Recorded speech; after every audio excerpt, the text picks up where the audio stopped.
मंत्र, गुरु का मंत्र नहीं होता। गु का मतलब अंधकार, रू का मतलब प्रकाश। जो अज्ञानता रूपी अंधकार में ज्ञान रूपी दीपक जला दे, वो सच्चा गुरु है। मंत्र शब्द, फार्मूला, मेथड। तो गुरु मंत्र का मतलब है भगवान के वो शब्द जिन्हें गुरु खुद अभ्यास करता हो। जैसे आपको हम कहें कि भाई मैं भी इंसान हूं, आप भी इंसान हैं।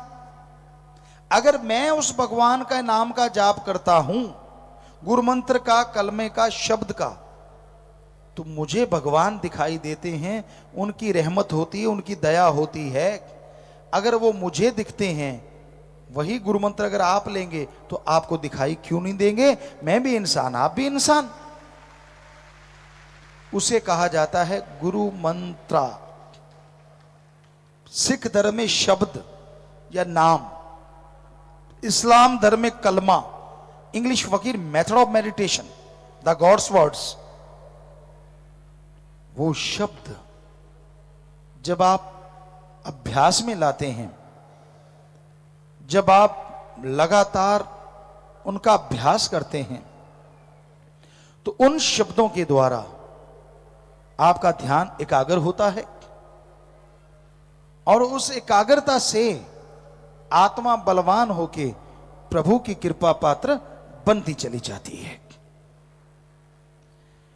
आत्मबल बढ़ता चला जाता है और आपके अंदर आत्मिक शक्तियों के जागृत होने से आपको वो खुशियां मिलती हैं जिसकी आपने कभी कल्पना नहीं की होती।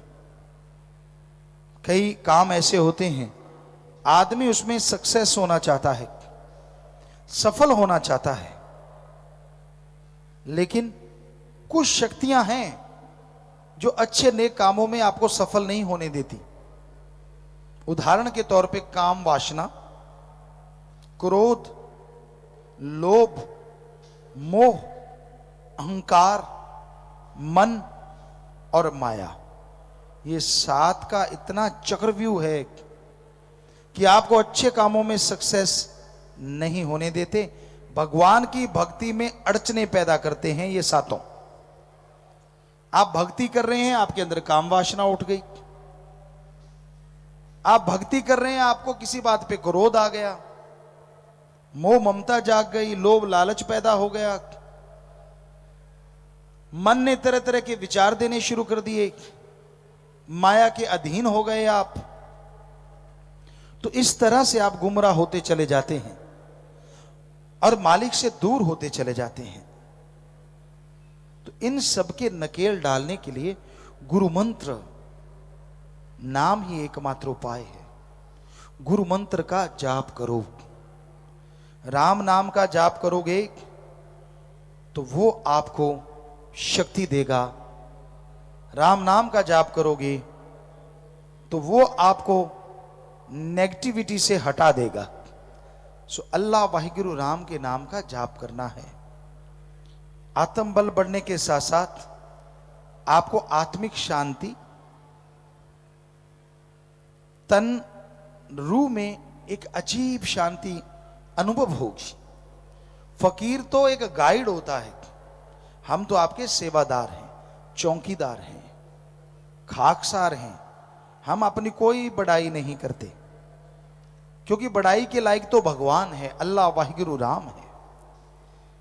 पर संत एक गाइड होते हैं, एक रास्ता दिखाने वाले। उस रास्ते पे कोई चलने लग जाए तो अंदर बाहर कोई कमी नहीं आती। उस रास्ते को कोई छोड़ दे तो अपने कर्मों का बोझ फिर उठाता रहता है। संत बताते हैं कि ये दलदल है और ये बढ़िया रास्ता है। संत बताते हैं कि ये कांटों भरा रास्ता और ये मखमल बिछा हुआ है, उस पे चलो ना चलो वो आपकी मर्जी, क्योंकि आदमी मर्जी का मालिक है।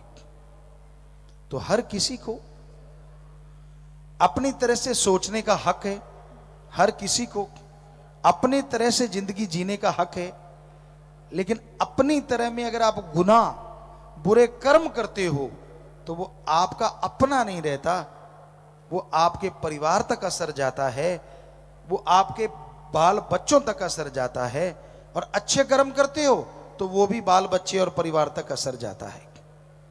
इसलिए बुरे कर्म करने छोड़ दीजिए, अच्छे कर्मों में ध्यान लगाइए। अच्छे कर्म इंसान को बहुत नेक बनाते हैं और मालिक के नजदीक पहुंचा देते हैं। बुरे कर्म इंसान को बहुत मालिक से दूर कर देते हैं। इसलिए अपनी आंखों को, अपने विचारों को अच्छाई नेकी से लगा के रखो। उससे अच्छा दुनिया में कुछ भी नहीं। आप अपने घर में रहिए, दफ्तर में रहिए, जैसे कपड़े पहनते रहिए, बस जीबा से, ख्यालों से चलते, बैठ के, लेट के, काम धंधा करते हुए ईश्वर अल्लाह का नाम जपते रहिए। राम नाम का सुमरन, अल्लाह मालिक की भक्ति इबादत जो आप जीबा से दोहराएंगे वो बहुत ही फलदायक होती है।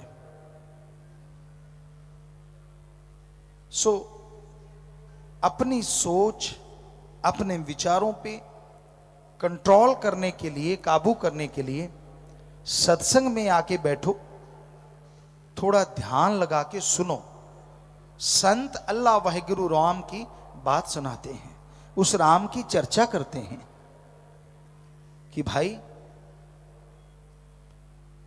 आप किसी का भला करोगे तो भगवान जी आपका भला करेंगे, अल्लाह राम आपका भला करेंगे। बीमार का इलाज करवा दो, भूखे को खाना खिला दो, प्यासे को पानी पिला दो, मरणोपरांत आंखें दान, शरीर दान, जीते जी ब्लड डोनेट, आप गुर्दा तक दान कर सकते हैं। और यहां हजारों की तादाद में लोग एफिडेविट भर चुके हैं कि हम गुर्दा दान करेंगे अगर किसी को जरूरत होगी तो, लीगली तौर पे। तो ये दान है जो फलते फूलते हैं। हमारे धर्मों में ये लिखा, सच्ची बात कोई बताता नहीं। वेदों में लिखा है 7वां या 15वां हिस्सा, सिख धर्म में 10वां दसौन कि 10वां हिस्सा, और यही इस्लाम धर्म में भी 7वां या 13वां हिस्सा। ईसाई धर्म में भी नेक कमाई का नेक हिस्सा कि आपके अकॉर्डिंग घर में रख लो। आपके आसपास बीमार दिखे, इलाज करवा दो, हम आपको लिख के गारंटी देते हैं, उसके बदले में आपको आत्मिक शांति, घर में सुख शांति जरूर आएगी, क्योंकि वो सच्चा दान है। कोई बच्चा पढ़ नहीं पा रहा, उसे विद्या दान दे दीजिए। गरीब है, किसी गरीब की बेटी की शादी करवा दीजिए, क्योंकि उससे उस परिवार की आत्माएं, रूहें आपको दुआएं देंगी, और वो दुआएं मालिक की दरगाह में मंजूर कबूल जरूर होती हैं। ये है सच्चा दान। अगर करना चाहते हो, अगर आप यहां पहले ही बहुत कुछ है वहां चढ़ा देते हो, उसका फल मिले ना मिले, तो दान करना सीखिए और दान कीजिए, पर वो पैसा अपने घर में रखिए। या फकीर जो कहता है वहां, वो जैसे 111 कार्य चल रहे हैं मानवता भलाई के, यहां 111 कार्य, आप उनमें बढ़ चढ़ के हिस्सा लें। क्योंकि जैसे एसिड अटैक में लड़कियां जो जख्मी हो जाती हैं, उन्हें हम बेटी बना के उनकी शादियां करते हैं।